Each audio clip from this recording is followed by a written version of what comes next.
here's the story. Rebecca was a really cool girl. She was the kind of girl who got things done, and she was generous and kind. "Excuse me, I'm very thirsty. Can I have some water from your jar?"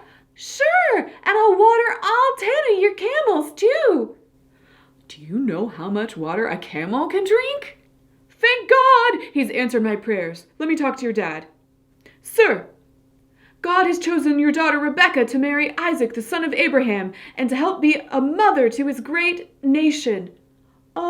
I don't argue with God, but maybe later. I don't know. Rebecca, what do you think?" That was not a normal question for dads to ask back then. "I'll do it!" She bravely said goodbye to her family and went off to follow God's plan for her life. A lot like Abraham and Sarah had done. Isaac was out in the fields talking to God. He was feeling sad and lonely, and when he saw Rebecca coming, he fell in love with her. They got married. God blessed them with lots of flocks. And they were rich, and they had this great big promise that they had inherited from Abraham and Sarah. They would be the parents of a great nation. 20 years went by.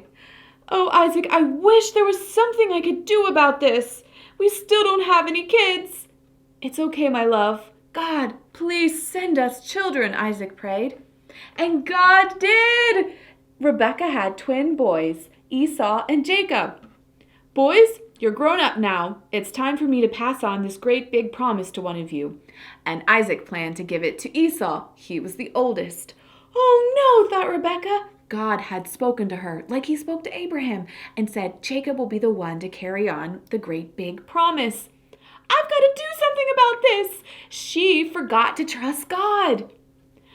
And so she told Jacob a tricky plan. And Jacob tricked his father and received the great big promise. "What have you done? I'm so mad at you," said Esau. He was going to kill his brother.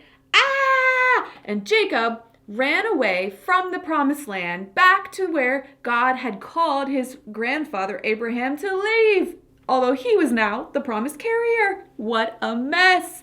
But God was still faithful to this messy family, and he kept his great big promise to them. Today we are learning that we can always trust God because he's in control.